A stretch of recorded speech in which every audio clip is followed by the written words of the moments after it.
and welcome everybody to this week's episode, part 2. If Harry's a Gryffindor, I want to be a Hufflepuff. I want to be the other one. I don't know what they're all called. I don't know what I'm saying. Slytherin and Ravenclaw. I'm not sure. I was never a Harry Potter boy, if I'm honest. Nor was I. I was ahead of that generation, I'm afraid. Yeah. When it got to the point of everyone telling me it was so good that I need to watch Harry Potter, I was, 20 odd years old or something. Yeah. And I was like, I don't know. I think I'm too late now. I'm not too sure. When the third one came out, I was working as a residential childcare worker, and I had to take one of the kids to see the movie. The third was The Prisoner of Don't ask me, mate. I've got no idea. Yeah, that was the first time I'd ever seen Harry Potter. Yeah, I've actually got a vendetta against Harry Potter because I've seen this before somewhere, so I'm not alone on this, but it's basically a rip-off of Star Wars. Kind of. Yeah, so, I mean, most stories are in a way, so it's all right. If you're into Harry Potter... This is not a Harry Potter podcast. No, I don't even know why we've entertained it for so long as we have. We are part 2 of the 9/11 Indeed. conspiracy theory.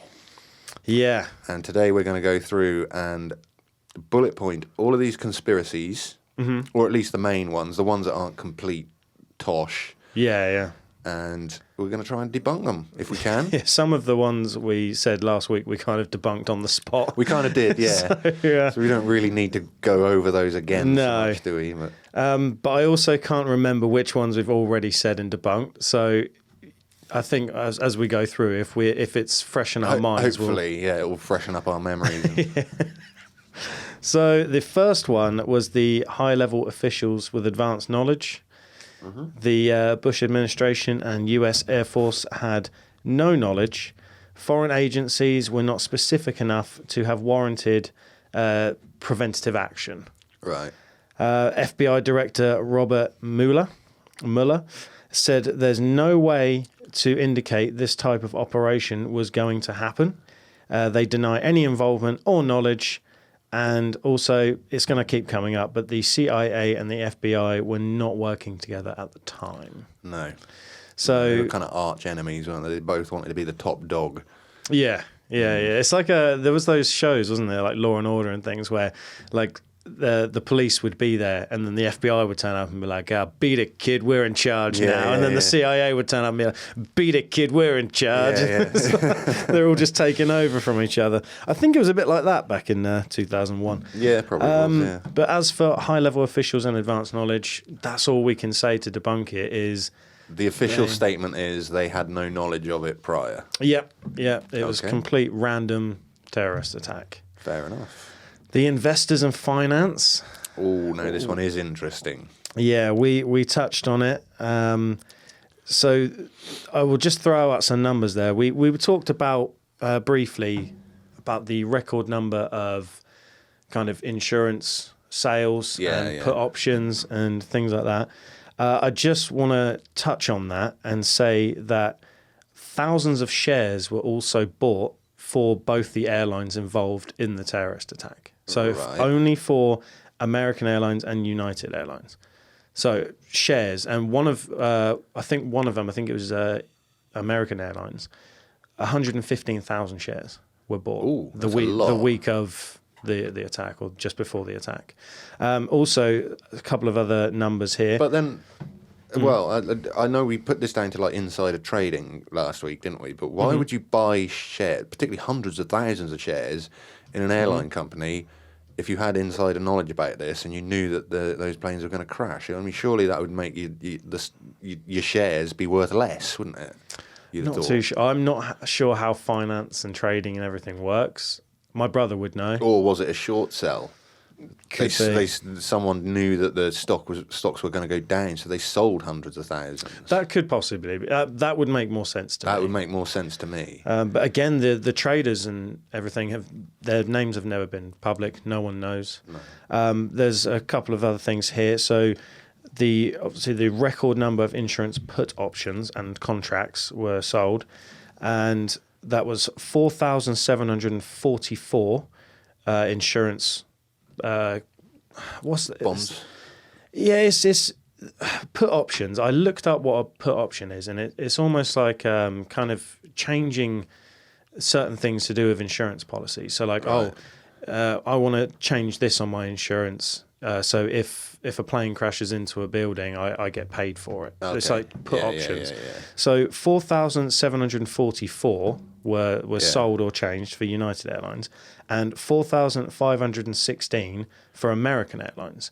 No other airline had any insurance sales or any trading sales or anything, just those two airlines. And that happened did you say like the day before or something? Yes, it started on September 7th, and most of the deals were finished by September 10th, so the day before. So there was 3-4 days of all these insider tradings and money and all sorts. So that's freaky, and that's something that I can't debunk. It's conspicuous, isn't it? Yeah, and the 9/11 Commission report and everything, and the people involved, the higher ups, again, just say it's coincidence. There's a lot of coincidences, though, aren't there? I mean, you got to admit. Yeah, and that's the thing is what I said to you after we finished recording last week is everyone's got a different number in their mind. Like maybe after the third coincidence, you might turn around and say, "Well, something's a bit that's fishy." a bit fishy. Yeah. For me, it could be 5. But when there's like 8, 9, 10 coincidences in a row, I'm not saying the conspiracy theorists are right, and I'm not saying they're wrong. But I'm just saying that there's something there that's weird. It doesn't add up. And how many coincidences can you take before you go, right, there is definitely something fishy about this. There is some sort of behind the scenes. I mean, particularly with like insurance fraud kind of thing. I mean, what's that effect when there's like a chain reaction when somebody like starts a ball rolling here and then it drops onto a little alley and it rolls down the alley and then tips a domino and then there's a domino run and, you know, one chain of events leads to another.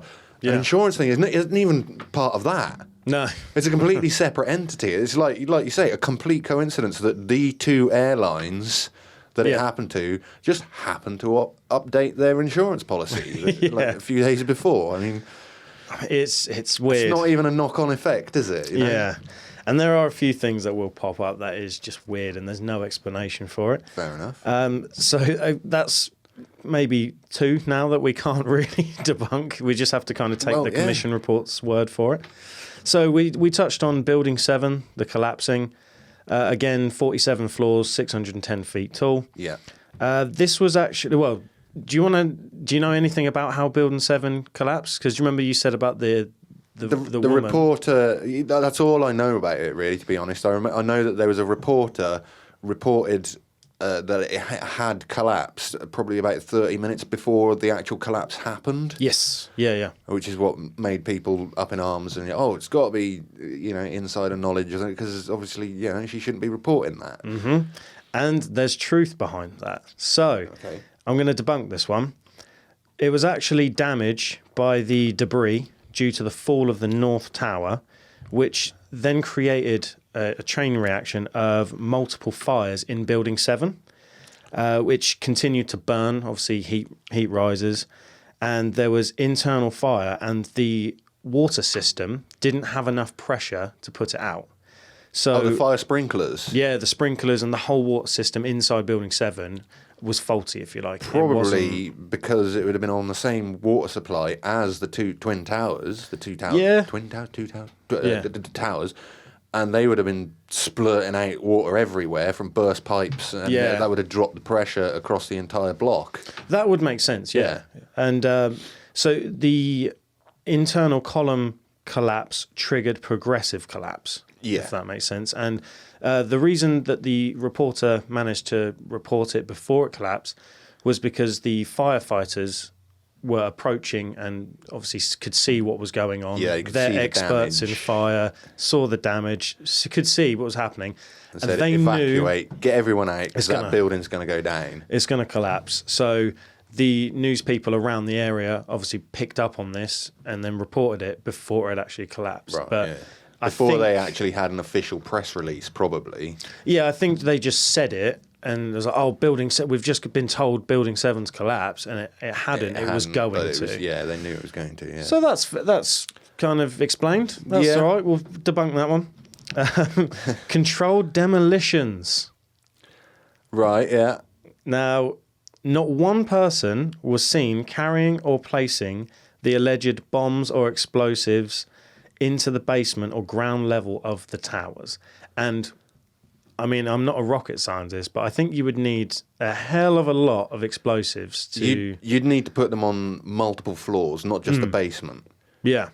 Even today, bringing down high-rise buildings, they'll go through and they, rip out all the woodwork and doors and, anything that's valuable, and then charges a place strategically up the entire building to make it collapse in on itself. Yeah. So, yeah, it would have to be on multiple floors, not just the basement. Yeah, you are right. To have any effect. Yeah. And, it just seems ridiculous to even explain that, really. But there was just no one walking in and out with huge bombs and explosives. No. And here's a little nugget of information for you. The basement was actually bomb-proof. That doesn't surprise me. They built it to be bomb-proof, and they even tested out smaller bombs in there, and there was minimal damage because they had made it bomb-proof. Yeah, fair enough. So, another one, debunked. Yeah, tick off the list. Don't worry, I know we're flying through these, but we have a few pages. We still have a few notes and things. Got a little while. Pentagon missile. Sorry, I'm pretty sure we debunked this one last week. There's no way that an actual full-sized missile was let off inside the Pentagon. Yeah. Okay, one could have been fired at the Pentagon, but again, still, I remember seeing images of a plane crash. Yes, yeah. And a plane looks different to a missile. Yeah, and the obvious reason as well is a missile would have caused more damage than a plane. Mm-hmm. The Pentagon is layers of concrete and steel, which is heavily armed.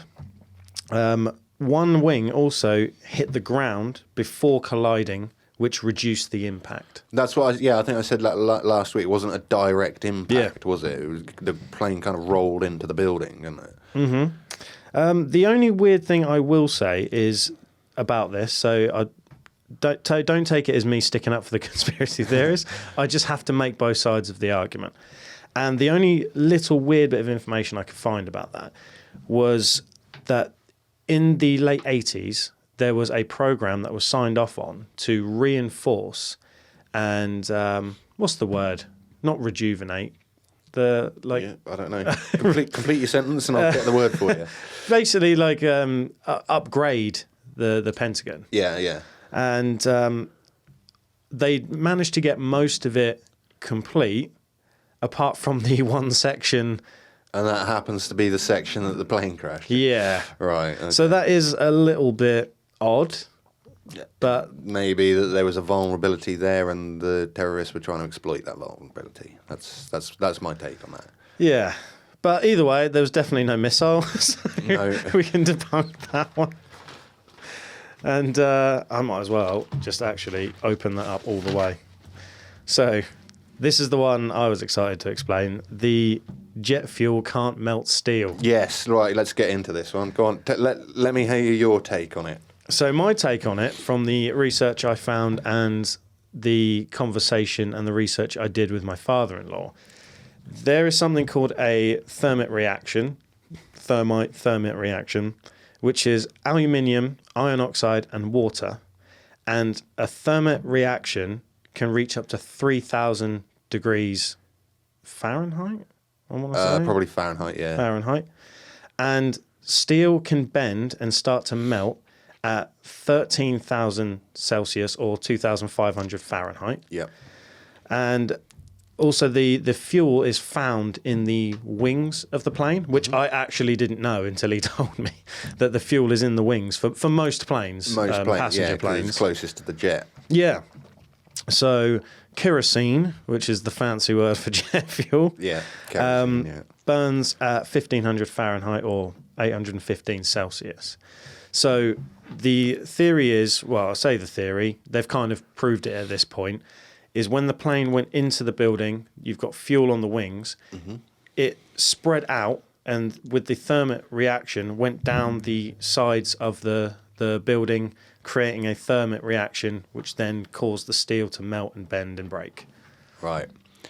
Can I give my take on this? Yep, go for it. Okay. I went to carpentry college when I left school. Mm-hmm.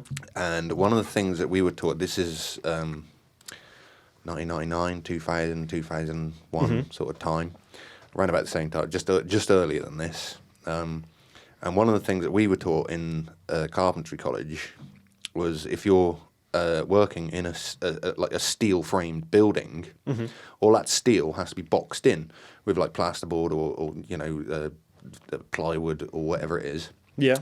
Now, back in the 60s, 70s, 80s maybe, they didn't have the fire regulations that we had when they were putting up all these buildings.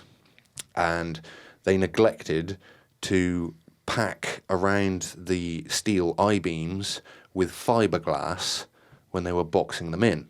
Mm-hmm. Yeah? Yep. I have a feeling that the World Trade Center would have been put up in those times where they didn't have those kind of fire regulations. So all that steel framework would have been open, would have like had literally like tubes of air going, where it's boxed in, there would have been air. Well, this is precisely why we pack it with fiberglass now, is to stop fire from spreading up the length of those steel beams. Because when you think about it, you've got like almost like an air vent network going around the entire building, around where those steel beams are boxed in, and if fire gets in there, it just rages. There's nowhere for it to go, and it gets hotter and hotter and hotter. No matter what your burning point of jet fuel is, it doesn't matter. It's just going to be exacerbated, very exaggerated by that boxing in. And when steel obviously hits that 1370 Celsius, or probably even before then, to be fair, it literally just becomes pliable, and a straight, sturdy I-beam will turn into spaghetti.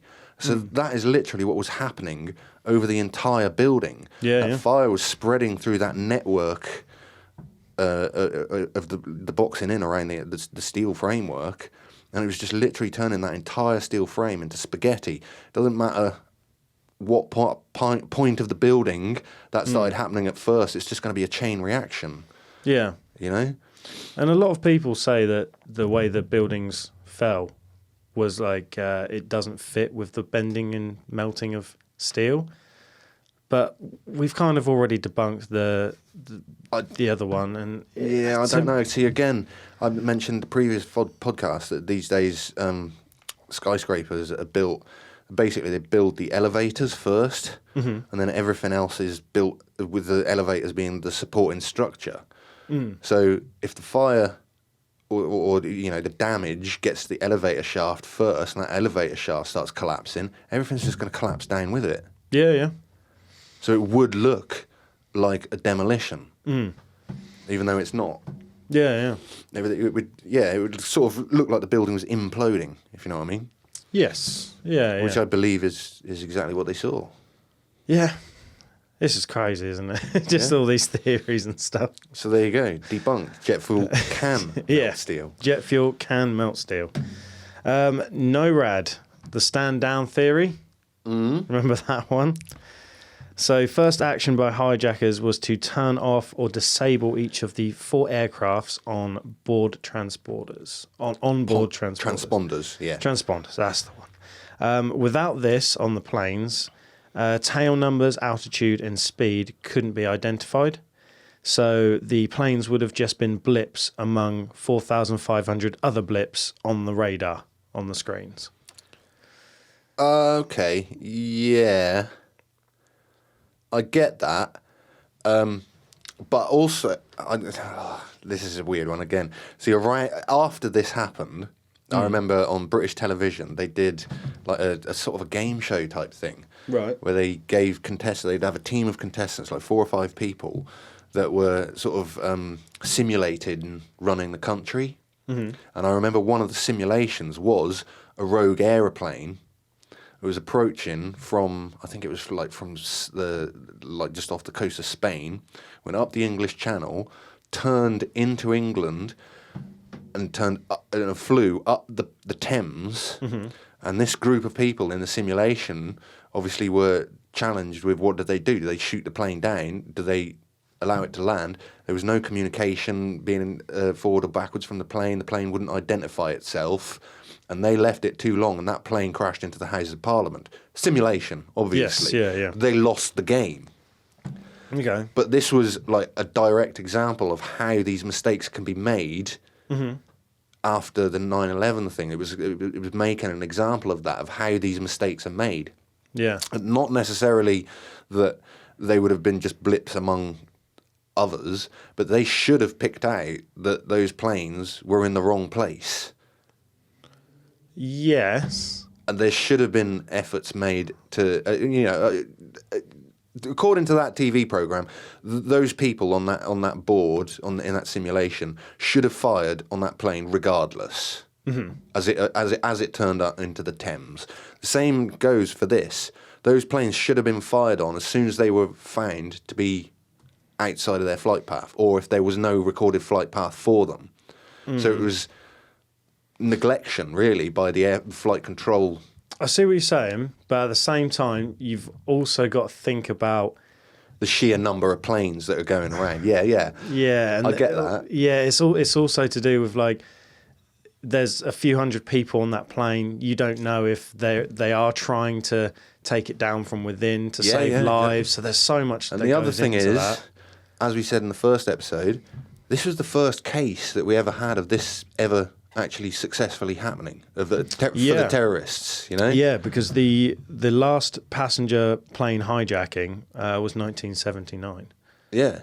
But it wasn't successful. It wasn't successful, no. So we learn from our mistakes. When mistakes haven't been made before, it allows these mistakes to happen in the future, you know? So that is my explanation for that. So, I mean, it's not really a debunking, but... No. I also read that the spokesperson for NORAD said that they didn't hear about or know about the Twin Towers until I think it was 3 minutes before the second one hit. Oh, really? And it was too late to do anything about it. Something along those lines is what I read. I'm paraphrasing there. 3 minutes before the second one hit, they wouldn't have been able to scramble fighter jets there in time to shoot it down. That was the other thing. The fighter jets, to sort out the situation... Yeah. There wasn't many on call or responding, and I think the first one turned up. I'm sure I read 19 minutes after the second tower had been hit. Yeah, when quite the fighter possibly, jets turned up, or because something along you those lines. said in the first episode that the fighter jets were told to stand down. Yeah, and I think I stressed that it's more likely that they were never notified to scramble in the first place. Yes. And if it takes nearly 20 minutes to get there, I mean, it's just never going to happen, is it? That is what NORAD said, basically. It's like we just didn't know that it was happening. There was no way of predicting it. Another one was plane parts found miles away. So that was one of the theories. People were saying that when, you know, the plane I said in Flight 93, where they saved the plane and it went into a field. There was some theory that the plane would have been shot down by another government plane or something like that, and it was all an inside job because there was parts miles away from the plane. I'm not too sure. Plane hitting the ground at 500 miles an hour is going to break into pieces and eject some of them pieces a long way. Yeah. Well, logically, you would think so. Yeah.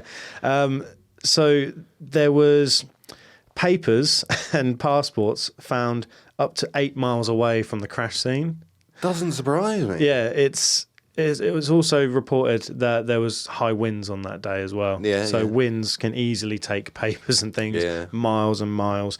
But it's also false because the part of the engine, the furthest part of anything that was substantial, so big, heavy metal, the engine, it was found 300 yards away. That was the furthest bit of serious debris. Everything else that was found miles was like I said, papers and small bits of material, Stuff that fabric drifted on the wind anyway. Like, yeah. So that is debunked. Like people can't say that they found the engine 7 miles. They didn't. The black box was in Canada. Yeah, it was 300 yards. Yeah, that was the okay. furthest away. So debunk that one.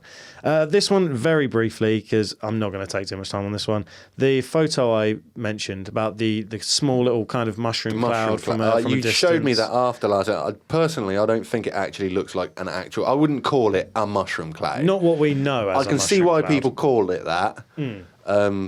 But yeah, it just looked like the aftermath of an explosion to me. So Basically, yeah. It has a small kind of shape to the mushroom cloud, but it's not what we would consider a nuclear mushroom it cloud. doesn't have that classic rolling cloud, where it No. comes over the top and underneath with it, like the mushroom stalk underneath.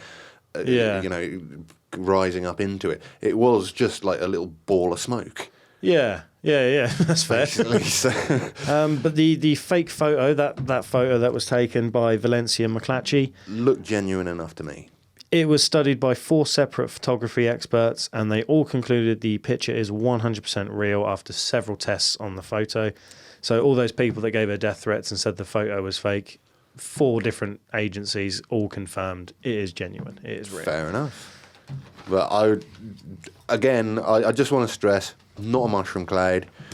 You could light a fire and take a photo of it from half a mile away, and it would look like that. Yeah, but I mean, it was from a distance, wasn't it? The picture. Yeah. It was a fair distance Yeah, it was away. fair distance. There's like a red barn and stuff in the picture. The hijackers, they were all named by the CIA, but again, they did not share the info with the FBI or US immigration. So 16 out of the 19 shouldn't have even been let into the United States. But because the CIA and the FBI weren't working together, they didn't tell US immigration. Therefore, they managed to get through. In fairness, it's only since 9/11 that all over the world, really, the airport security stepped up, isn't it? Mm-hmm. Even in England, you never saw armed police in an airport before 9/11 happened. No, very true. Yeah. And wasn't that the incident where we all started having to take our shoes off and things like that? Yeah. You weren't allowed. Like I remember going on a plane to Germany just a few years later. And there were armed police walking around MP5s in the airport. When we went through security, my girlfriend at the time was told to try a bottle of baby juice that was there for our son. Mm-hmm. And she had to prove that it wasn't a detonatable liquid by drinking some of it going through security. Just because we'd prepared him a bottle of blackcurrant juice, That's nuts. That's far. But that's how it went. That's how it went. The security really did tighten up for like a number of years. I mean, it's probably slacker now than what it was just after that. Yeah, I imagine they have proper stepped it up.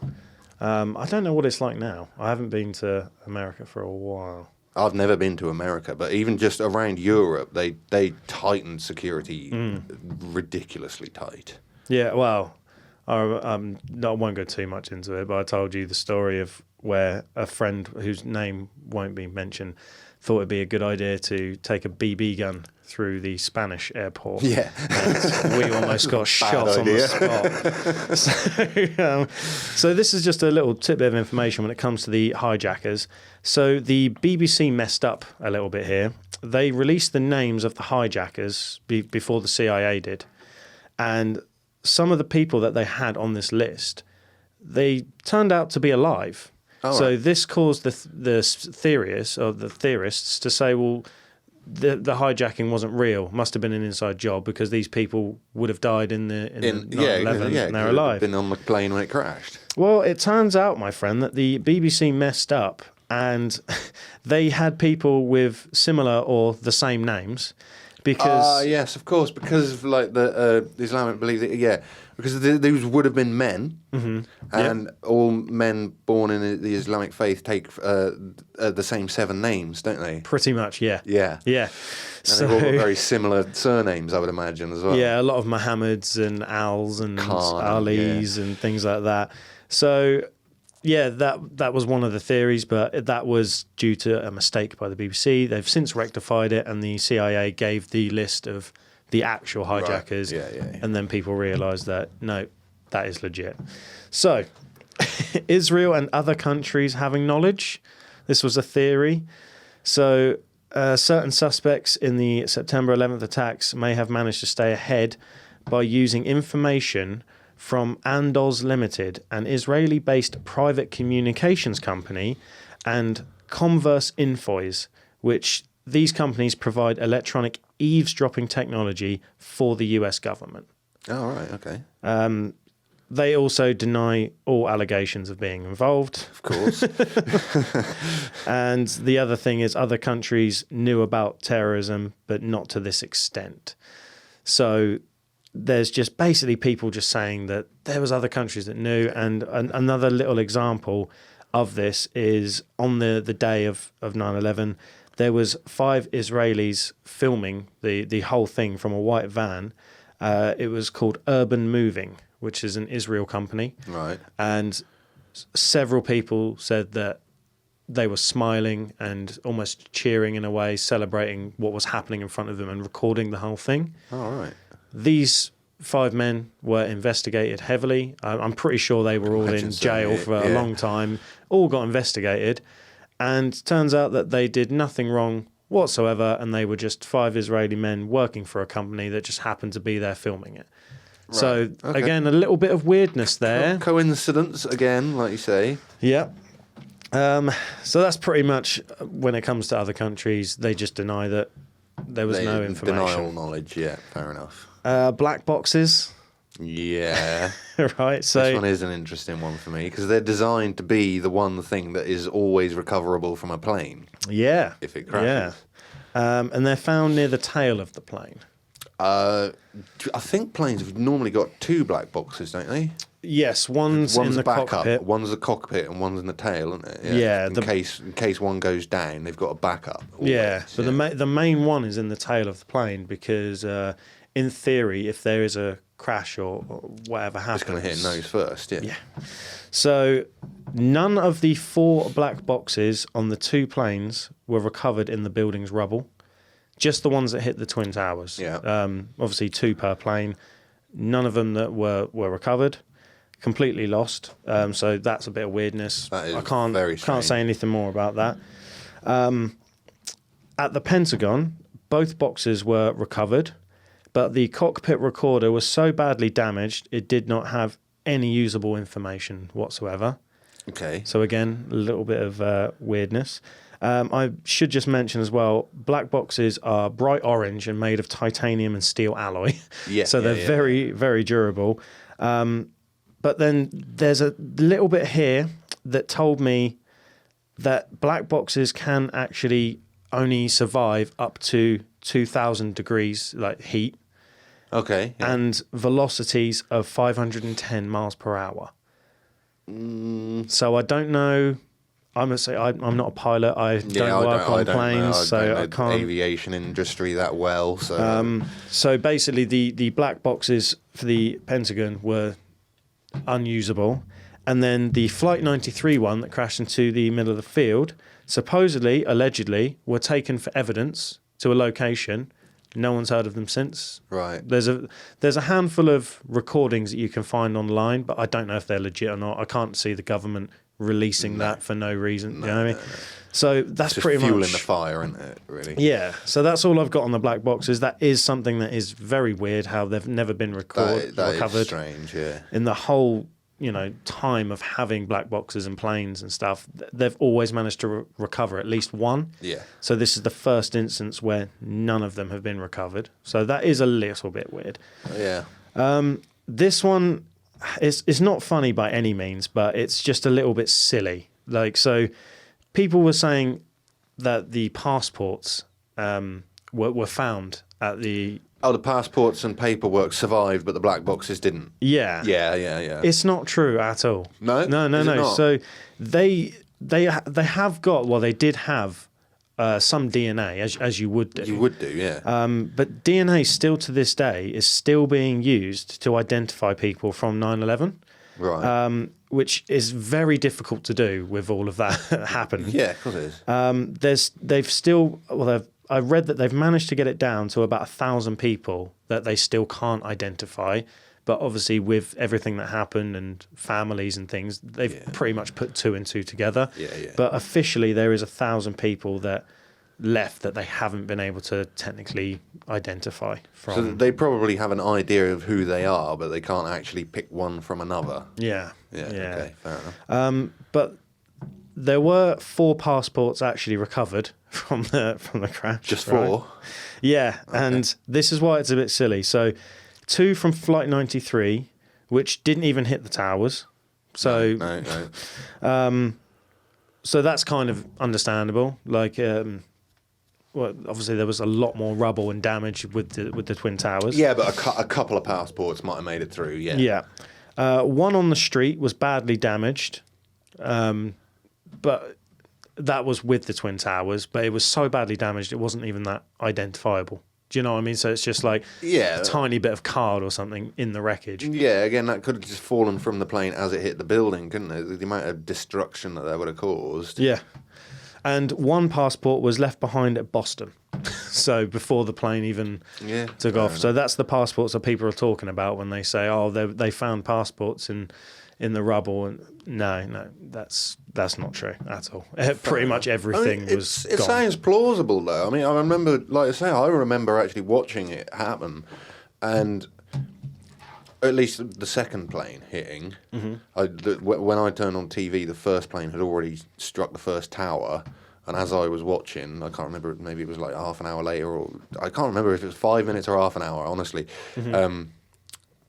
But yeah, I remember seeing that second plane hit the building, and it's not like it instantly exploded in a massive fireball of destruction. It just hit the building. There's a lot of smoke and dust come out. Yeah. But it's just, that's it. And the rest of the carnage happened over the next few hours, you know, the buildings falling down, the fire spreading and all that sort of thing. It wasn't just an instant thing, everything's done. You know, so there is time and, you know, ways that these things could happen, you know? Yeah. I mean, I saw one, I think it was the Jesse Ventura, like, show that I used to watch. Right. And that was all about conspiracy theories. And he was like, oh, they found fingernails. And it's like, no, they didn't. Moving on from the passports and DNA, we've got the Bin Laden tapes, which we briefly spoke about. I mean, I don't really know what to say about this. Bin Laden has never claimed responsibility for the attacks, even though we said the evidence doesn't look great against him. No, formally. But then why would you send those tapes to America if you weren't exactly claiming responsibility? And he did say this, I've got a quote here from one of the Bin Laden tapes. He said, America has been hit by God at its most vulnerable point. Destroyed. Thank God. So he did say that in a tape. So, I mean, again, the evidence doesn't look great. Considering he's not taking responsibility to come out and say that, I think we can all come to the conclusion that he did it. He was the mastermind behind it. And apart from that, mate, I don't really know what other conspiracies we can debunk. I think we've done the main ones. Yeah. It's not appropriate to do the song, but I have got a little bit of pop culture involving 3 celebrities with 9/11. Just so we can kind of end the podcast on a little bit of a lighter note. Yeah. So there was 3 celebrities that were supposed to be on the planes or in the trade center that luckily survived. So the first one was Michael Jackson.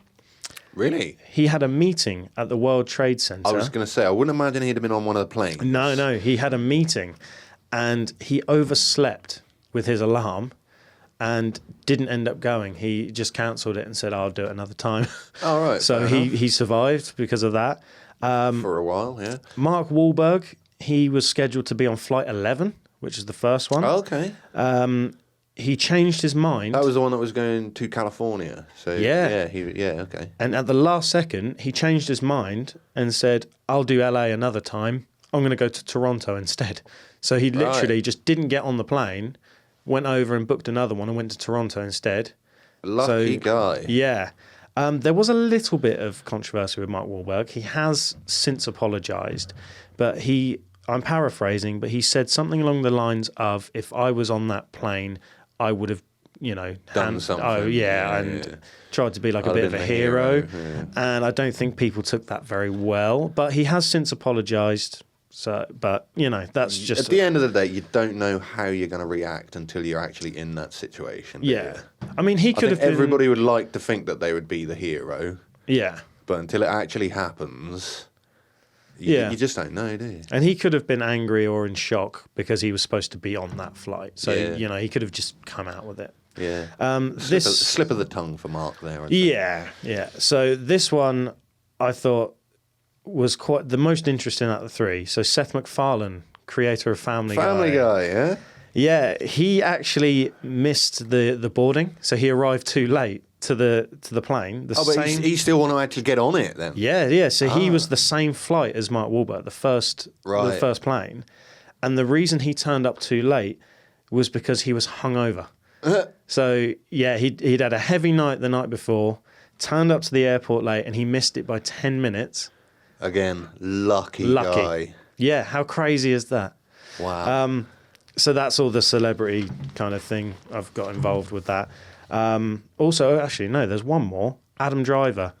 I'm pretty sure he joined the Marines because of 9/11. He saw what happened when he was a young kid and instantly joined the Marines and wanted to fight for the country and things. So there's a little connection there. Fair enough. But that is pretty much everything I've got, apart from the conclusion of 9/11. Okay.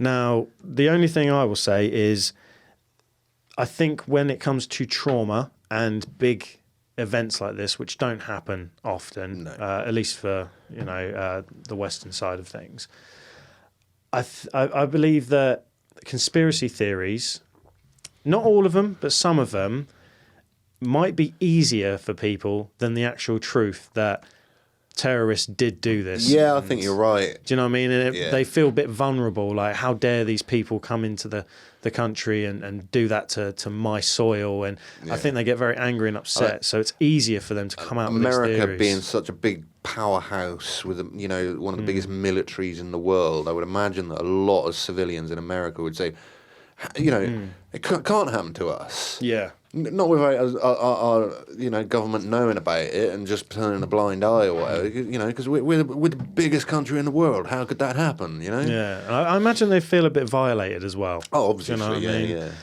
So that's just my take on it. I think there is a bit of weirdness there, don't get me wrong.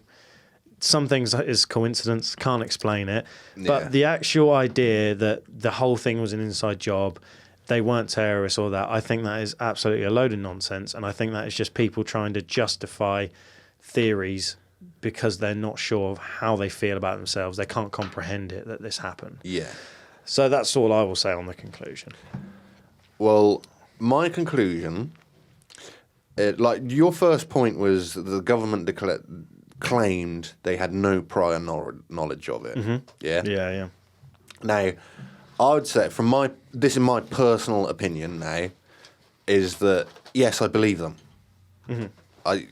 I don't think that the president had any prior knowledge that, this was going to happen. Yeah. Otherwise, he wouldn't have booked a school trip and been reading a book to children at the time of it happening, But the financial aspect of it is very shady.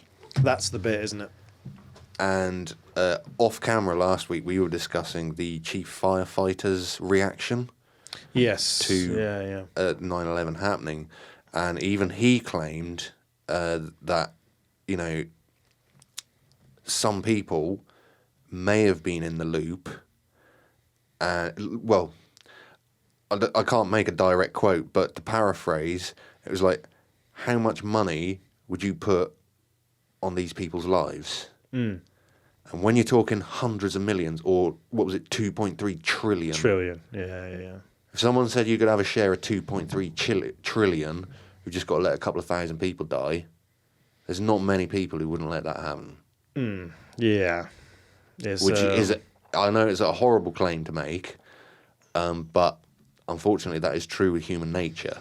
Yeah. I know, I can happily believe that the higher-ups in the government had no prior knowledge of it, but it seems almost unbelievable to me that nobody had prior knowledge of it.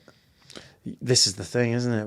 We're never going to find Particularly out. with those financial trades and insurance stuff going on, I would say it's very likely that at least a handful of people knew about it beforehand, and they were more interested in their profit margin than they were in saving lives and averting a disaster, which is a travesty upon humanity, really. Yeah, and it's insane that someone would do that. Yeah. But like you say, there are greedy people out there. Like we see it all the time where someone has a successful business or something, and they probably do a little bit of charity work, but there is no reason why someone should have 12 Bentleys, 8 Ferraris, 3 Porsches, 7 houses around the world and all this, and keep all of that wealth. I think I've said it before, is that, like, billionaire, you don't become a billionaire without having some kind of traits of a psychopath. Yes, yeah, I agree with you there. Do you know, you've got very little empathy for other people. If you can have billions of dollars or pounds or whatever in your bank account or in assets and watch children starve in Africa while you eat on caviar and drink champagne, that's psychopathic behaviour. Yes, yeah. And people with those attributes, they would quite happily do this, you know. So we're kind of the same on this, where it's definitely terrorism. Definitely, we think that they're the president. Al Qaeda, I would say, definitely responsible. Yeah, but there is some weirdness there that is just dark. It shouldn't have happened, and in my personal opinion, somebody, and obviously I have no idea who that is, but somebody would have known it was going to happen, and they've let it happen. Possibly, yeah. So what are you giving it on the paranormality scale? Well, I'm not entirely sure. I'm not sure how to scale it. Whether we scale it, do we scale the believability of the conspiracy theory or theories, or do we scale it just on the level of tragedy that it was? The thing is, our scale, we said going forward it would be like how much we like it and enjoy it, and obviously with it being a tragedy, we're not saying we like or enjoy the tragedy. No, but what we're saying is the actual conspiracy of it, the fact that it's been going 20 plus years, and there's a lot to it. It's a strong theory. It's a strong theory. We've got our own little theories there. We've got information that we can debunk and couldn't debunk. So it's just, I was just going to do it on how I feel about the actual just conspiracy of 9/11, and I'm absolutely fascinated with it. Still am after all this research. Yeah. So if it helps you, I'll tell you, I'll go first then, because I've just had my little 5 minutes on like the psychopathy of, you know, the rich people that potentially could have got richer from this. I believe that is a true thing. I do. I think humans are sick enough to do that. I'm not rating this that I like the tragedy, I like the disaster, but on how believable that I think people could have turned a blind eye for their own profit, for their own benefits, where they don't give a hell about anybody else. Crikey, I'd say 9.5. Yeah, that's quite high. Yeah, I was gonna give it a solid 9. Yeah. Yeah, because it's like, again, it's just the conspiracy of it. It's just so fascinating. And I said to you before, I'd done 2 days of research, and I feel like I could still do more and find out more information. Yeah. And the rabbit hole just keeps going deeper, doesn't it? Yeah, and because it's such a unique conspiracy theory, it rates quite high for me. Yeah. And so I'm going to give it a 9. So you actually gave it higher than I did. Yeah. But yeah, it's up there. It's top 3 biggest conspiracies ever of all time. But that is the 2 parts of 9/11.